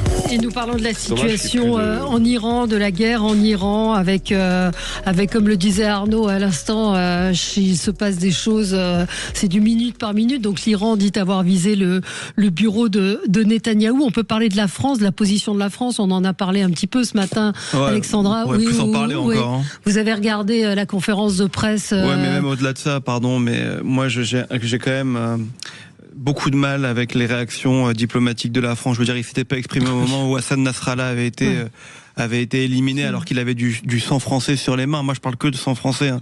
On peut parler de l'ayatollah Khomeini. Pareil, ils n'ont pas du tout réagi. Aucune réaction pour se féliciter de la disparition de ce monstre sanguinaire. Khamenei. Vous avez raison, c'est comme ça que ça se prononce. Déjà quelques années. On va pas jouer sur les prononciations. Non, en plus, c'est vrai. C'est pas ton Jean-Luc. Mais il est vrai que, en tout cas, ils n'ont pas réagi. Et ce matin, ils font une conférence de presse par la voix de Jean-Noël Barrot pour dire qu'ils sont prêts à agir. Et puis Emmanuel Macron, samedi soir, a bien précisé que la France n'avait pas été au courant à aucun moment et qu'elle n'y est pour rien. Enfin bon, franchement, c'est quand vous mettez tout ça en perspective avec le rôle des institutions françaises en 1979, vous vous dites franchement quelquefois on est en dessous de l'histoire. C'est-à-dire qu'on n'apprend pas de nos erreurs. C'est ça qui est terrible. Le Quai d'Orsay reste dans notre pays figé dans une politique qui souvent, nous déshonore. L'escalade militaire doit cesser, c'est ce qu'il a dit. Enfin, et vous vouliez revenir, Arnaud, sur la mise en scène du Conseil de défense aussi, qui vous a... La mise en scène du Conseil de défense, moi je trouve quand même qu'un Conseil de défense, puisque c'est un Conseil de défense, ça doit être discret, secret et confidentiel, en l'occurrence. Donc on n'en fait pas un événement de communication politique. Je trouve que c'est très déplacé et on en fait encore moins un événement de communication politique, comme l'a rappelé Axel, quand on connaît la position de la France, qui est une position pour le moins ambivalente, ambiguë et qui ne me paraît pas être à la hauteur de l'épreuve historique qu'on est en train de traverser. Et quand en plus, cette conférence de presse, il y a une espèce d'aveu, en effet, d'impuissance et de faiblesse de la France, puisqu'on a un président de la République qui nous annonce ce que l'on savait, en l'occurrence, que la France n'avait été ni informée, évidemment, n'était pas impliquée. Donc, si vous voulez, on a là une espèce de mise en scène qui ne correspond pas à la gravité de la situation, premier point, et deux, qui dit tout finalement de la faiblesse de la France, c'est-à-dire que quand on ne peut plus agir, quand on ne peut plus sur le cours des événements, on n'a plus que de la mise en scène pour montrer qu'on existe encore. C'est assez regrettable et dommageable. Oui, et j'ai trouvé ça très amateur aussi. J'ai reproché notamment au cadreur tout seul devant ma télé, et j'ai reproché au cadreur d'avoir mis en visu également les notes du Premier ministre, puisque c'était un plan large et on pouvait clairement le Premier ministre qui était à droite du président de la République, on pouvait en améliorant l'image, on pouvait déjà lire ce qui était écrit sur leur dossier. Bon, déjà en plus sur la forme, sur le fond, je trouve que c'était pas du tout à la hauteur. Et au courant de rien. Oui, donc après on peut quand même. Je suis pas du genre, je représente pas la République en marche, tout le monde le sait. Quoi qu'il en soit, le fait d'être préoccupé de ses ressortissants, on a effectivement plusieurs dizaines de milliers de ressortissants au Moyen-Orient, ça peut avoir du sens. Mais Emmanuel Macron me fait penser quand même à ce 15e joueur d'une équipe de foot qui ne sera même pas remplaçant et qui fit semblant finalement de réfléchir de stratégie dans les vestiaires. Oui.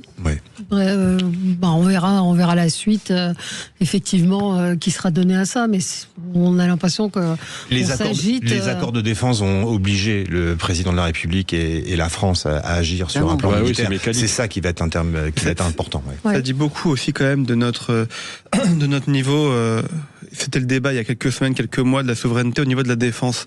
Ça dit quand même beaucoup quand vous voyez les chiffres qui ont été publiés pour une opération. Il faut le dire, cette opération, elle est importante, elle est nécessaire. Ce qui est en train de se passer en Iran, on espère que ça se passera bien par la suite. Et j'espère, à titre personnel, qu'on n'oubliera pas aussi, après avoir calomnié pendant des mois et des années l'État d'Israël, ce que l'État d'Israël est en train de faire pour essayer de pacifier la région. J'espère sincèrement qu'on l'oubliera pas.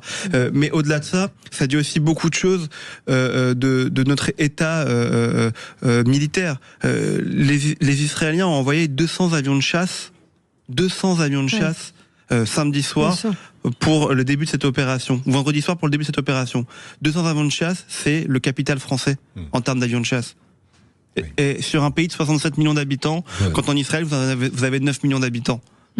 Et je pense que là, il faut quand même qu'on se dise, on nous répète à longueur de journée dans ce pays que demain, il peut y avoir la guerre avec la Russie, ce qui est vrai d'ailleurs, et on a pris au moins conscience de ça. Mais on nous répète ça à longueur de journée. Et on n'essaye pas de développer notre capital militaire. Je dis pas que la guerre c'est bien, la guerre c'est terrible. Et si on peut l'éviter, il faut l'éviter absolument. Mais on peut pas non plus être passif et faire comme si de rien n'était. Moi, je note quand même que monsieur Jean-Noël Barrot, fidèle et égal à lui-même, il a parlé de la défense des pays du Golfe et de la Jordanie, qui sont les cibles de frappe de l'Iran, mais pas d'Israël. Pas du tout, Israël, c'est un mot qui brûle la bouche de Monsieur Barrot. C'est extraordinaire. On a l'impression qu'il ne sait pas le placer sur la carte du monde. C'est insupportable et c'est... Ouais. Mais c'est vrai. Alors, qu'est-ce que vous répondez à ceux qui vous opposent la souveraineté des pays, le droit international, la nécessité pour les peuples de se libérer eux-mêmes du joug de ils leur l'ont tyran. fait, là, les Iraniens, ils ont manifesté. Ils ont appelé ils ont été massacrés, 30 000 morts. Et ils ont été massacrés, plus de 30 000 morts. Le chiffre 30 000 morts, c'est ce qui a été donné par le régime. Non, mais donc qu'est-ce qu'on fait alors ? Il faut leur répondre par une comparaison historique. Est-ce que la France serait souveraine si en 1944 les Américains n'avaient pas décidé de débarquer sur les plages normandes le 6 juin ? C'est tout aussi simple que cela. À un moment donné, oui, le droit international c'est nécessaire, mais quand le droit international ne permet plus à un moment donné de résoudre un certain nombre de situations, il n'y a malheureusement que l'usage de la force qui permet éventuellement de pouvoir dénouer, non sans risque, des situations qui ne le sont pas. Quel est selon vous l'objectif principal de Trump ? Est-ce que c'est le nucléaire, c'est le business, c'est le business. C'est le business, parce que quand vous mettez... D'ailleurs, est-ce qu'on peut lui en vouloir ? C'est que tout est conciliable. Non. C'est le business avec la tranquillité de la région.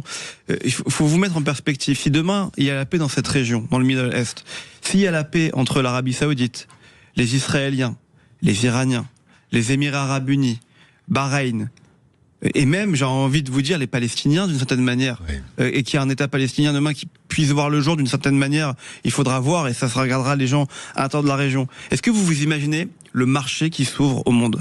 C'est considérable. Et je vais vous dire, c'est aussi pour ça que j'en veux un peu aux gens qui dirigent notre pays et à l'Europe. C'est que la réalité, c'est que demain, l'avenir, il est là-bas. En termes de marché, en termes de développement et d'échange. L'avenir est là-bas. Et le fait qu'on ne le voit pas, qu'on ne participe pas à cela, on est en train de tuer notre région et notre identité. On participe à rien. Et donc, oui, effectivement, votre question, elle est juste. Quel est l'objectif de Donald Trump ? Oui, c'est le business. Mais je pense qu'il l'a montré dans le passé et qu'il continue à le montrer aujourd'hui. Mais le business qui n'est pas sans risque, parce que... Non, il le dit, il le sait. On ne peut pas lui jeter la pierre. L'opinion américaine ne supportera pas, on l'entend partout, mais ne supportera pas qu'il y ait des morts. Il a dit qu'il y était prêt. Ouais. Il l'a dit. Il a dit, je sais que l'opinion n'est pas prête à perdre des vies humaines, mais c'est un risque que nous devons prendre. Ouais. Israël, donc, frappe ciblée contre un chef du Hezbollah. On précise que le religieux qui a été mis en place, alors qui ne remplaçait pas exactement l'ayatollah Khamenei, a été exécuté en moins de 24 heures. Et puis, beaucoup de frappes en ce moment sur Israël. Là aussi, Trump avait dit qu'il réagirait violemment si les frappes devenaient plus nombreuses. Je ne sais pas quoi, il y aura une escalade, contrairement à ce que souhaite Jean-Noël Barrot, il y aura forcément une réponse. Oui, alors maintenant la question est de savoir, je dirais, l'opération, il l'a dit hier, Trump dans sa conférence de presse, va s'inscrire dans la durée, puisqu'il parle d'une guerre de 3 semaines, 1 mois, ce qui n'est pas négligeable. Bon, en tout cas, il pense que les objectifs, en tout cas de guerre, seront atteints au bout de 3 semaines, 1 mois. Il faut que ça se fasse vite quand même, parce que le problème, c'est qu'après, vous savez, dans ce genre de conflit, il y a toujours le risque de l'enlisement. Mais la réalité, c'est qu'encore une fois, le pouvoir iranien est finalement sur 2 fronts. Il a le front interne, et l'idée quand même d'avoir une opération externe, militaire, c'est justement pour permettre au front interne de pouvoir à un moment donné renverser le régime. Après, une fois que le régime est renversé, toute la question c'est de savoir la suite, c'est-à-dire quelles sont finalement les figures qui peuvent fédérer les oppositions, quels seront les choix que feront les Américains, est-ce que c'est un changement endogène où on récupère des gens qui sont à l'intérieur du régime, qui ont participé à ce régime, ou est-ce qu'on va chercher finalement des figures qui sont des figures alternatives et opposées au régime. Voilà, ça c'est un autre sujet. Et là-dessus, Trump n'est pas clair pour l'instant. Alexandra ? On est d'accord, pour l'instant Trump n'est pas clair, mais moi résolument je pense que ce qui s'est passé ce week-end est quelque chose de formidable et j'en suis certaine va apporter vraiment une autre réalité économique, géographique de cette partie du monde. On Oui. Ouais, non, juste faire un petit parallèle quand même, parce que la détermination politique, militaire et économique, business de Donald Trump est d'autant plus criant pour nous Européens que sur le plan diplomatique, militaire ou économique, l'Union européenne est en train de complètement de s'effacer des enjeux majeurs. On se fait blackbouler des négociations entre les Russes, enfin des potentiels accords de paix, ou en tout cas cessez-le-feu entre l'Ukraine et la Russie. Sur Taïwan, on est complètement hors sujet. De l'Afrique, on s'est fait complètement sortir. De toute la corne africaine jusqu'au Sahel, on s'est fait sortir. Et aujourd'hui, sur un enjeu où la présence française était historique, les relations avec l'Iran et De Gaulle dans les années 50, 60 est extrêmement forte. Notre présence française au Liban est extrêmement forte. Il y a encore quelques années, on avait une légitimité. Et cette détermination et cette grande volonté de puissance de Donald Trump met en exergue notre disparition diplomatique et notre faiblesse mondiale. On se retrouve dans un instant et vos coups de cœur, vos coups de gueule, à tout de suite. Sur le 10h midi, mettez-vous d'accord, Valérie Expert. De retour avec vous sur Sud Radio, nous parlons de la situation en Iran et vous aviez, Alexandra Spinner, un coup de projecteur, coup de gueule contre certains propos tenus dans certains médias. Oui, un coup de gueule déjà contre le New York Times qui nous annonce la mort de l'ayatollah Khamenei en expliquant qu'il était un clerc intransigeant qui a apporté la paix, non pas la paix, mais le pouvoir, qui a fait de sa région et de son pays un pays très puissant. Et puis vous avez Euronews qui nous explique qu'il jouait de la cornemuse et qu'il était un poète. Bientôt on va nous expliquer que quand il était petit, il portait les courses des petites vieilles. Ouais, c'est ça. Je trouve c'est ça un peu comme Hitler, qui était complètement lunaire. Aussi, qu'on a appris, je ne sais pas quel autre média, qu'il aimait la poésie. Du style, sont les meilleurs qui parlent les premiers. Non, mais c'est on est dans ce registre. Voilà. Et un coup de cœur aussi pour Salman Rushdie. Je trouve que c'est un symbole très fort, un magnifique symbole. Il est encore là. Il a survécu à deux fous furieux qui ont lancé des fatwas contre lui, Khamenei et Khomeini. Il est encore là et je trouve que c'est extraordinaire que l'auteur des versets sataniques, des enfants de minuit, soit là, debout. Je trouve que c'est un très très beau symbole. Vive la liberté, vive le peuple, le grand peuple perse. Je trouve que c'est magnifique. On peut faire un coup de cœur pour les femmes iraniennes. Alors moi, collectif. Vous savez que ici, j'ai très souvent parlé du collectif des femmes Azadi. Je trouve que voilà, elles ont ce qu'elles ont fait ici en France et la façon dont elles ont mobiliser toutes les opinions en faveur du changement de régime en Iran, combien elles ont le courage de ces femmes, parce qu'elles prennent un vrai risque au quotidien, parce qu'elles ont pour la plupart de la famille encore là-bas. Elles savent que elles sont en danger, elles savent qu'elles se mettent en danger. Elles ont mis vraiment de côté toute leur vie pour se consacrer à cette cause. Je les trouve extraordinaires. J'ai beaucoup d'admiration et d'amitié pour elles. Je me souviens quand je les ai rencontrées il y a 3 ans, c'était un tout petit collectif. Elles frappaient de porte en porte pour alerter sur la situation en Iran après la mort de Masha. Voilà, je veux leur dire mon admiration et mon amitié. Vous avez entièrement raison. Les Émirats Arabes Unis sortent les avions dans le ciel de Dubaï pour montrer les dents, nous dit le correspondant, le journaliste de TF1 qui est sur place. De là à rejoindre les États-Unis, il y a un très grand pas. Les Émirats Arabes Unis viennent pour contrer les frappes iranienne. C'est ce que je comprends en tout cas de ce qui est dit. Ça veut dire beaucoup de choses. Ça veut dire beaucoup de choses. Ça veut dire quand même que le piège se referme sur les Iraniens, parce que finalement c'était une région où les pays étaient divisés aussi entre eux. Et là, en l'occurrence, en effet, la riposte iranienne fait que pour l'instant, ils sont en train, malgré tout, de s'agréger contre l'Iran. Et alors, le Wall Street Journal explique le paradoxe éventuellement stratégique de l'Iran, c'est-à-dire en frappant ses voisins du Golfe. L'Iran cherchait à élargir le coût régional de la guerre pour pousser les États arabes à faire pression sur Washington, mais l'effet inverse semble se produire et on plutôt contribuer à renforcer l'unité et la perception d'une menace directe de l'Iran. Donc mauvaise stratégie de l'Iran. Ils ont un ennemi commun désormais. Oui, absolument. Donc c'est assez intéressant. Après, il faut faire attention parce que.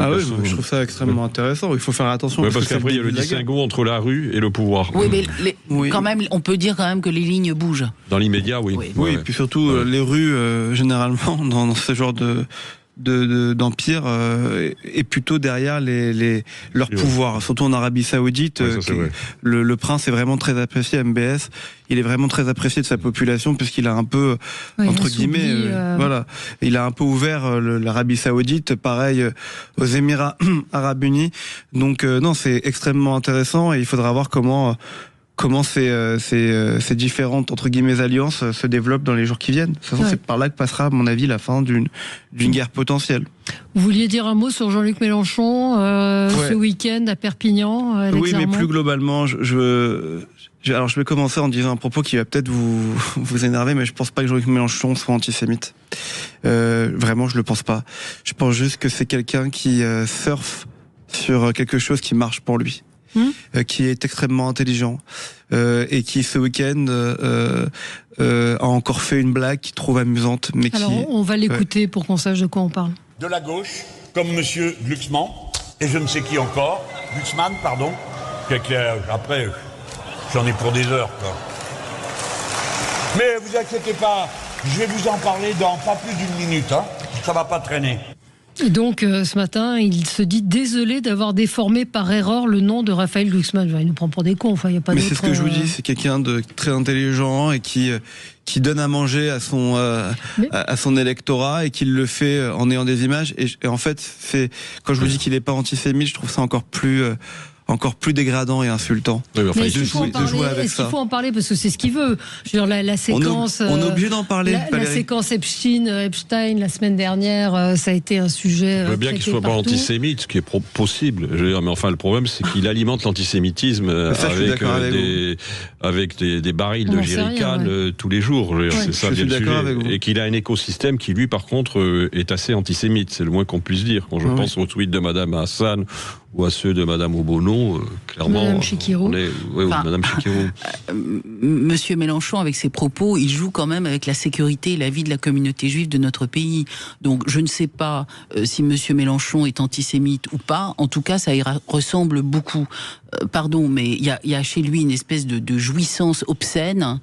C'est un petit vieux obscène. Maintenant, à force, il le devient. Il ne l'était peut-être pas initialement, mais à force, il finit par le devenir. Moi, je pense qu'il s'en aperçoit même pas. Bah oui, mais enfin, le problème, c'est que le résultat est le même. Je pense qu'il sait très bien ce qu'il fait. Ah, ça c'est évident. Ah, mais ça, je suis d'accord avec vous. Il est suffisamment intelligent. Mais est-ce qu'il s'aperçoit qu'il devient antisémite? Si tout le monde pense qu'il est antisémite... Si vous ne l'êtes pas, vous ne faites pas de blagues sur le sujet. Enfin, vous avez peut-être raison. Non. Ouais, non, mais enfin, honnêtement, Mélenchon, je préfère même pas réagir dessus. Ça lui ferait de la pub. Non, mais c'est la question. Stratégie du bad buzz, en fait. Donc, mais ce qui est terrifiant, c'est les rires gras dans la salle. Ouais, bien sûr. Bah oui, mais il a un public acquis, donc. Alors on change carrément de. Oui, mais c'est bien aussi. On va changer de sujet. Un drame en cache un autre, malheureusement, et même si effectivement il y a des guerres qui ne se voient pas par des chars qui roulent sur les Champs-Élysées, qui ne se voient pas par des uniformes qui défilent dans les rues, il y a une guerre beaucoup plus sourde dans laquelle la France est complètement plongée. C'est une guerre numérique.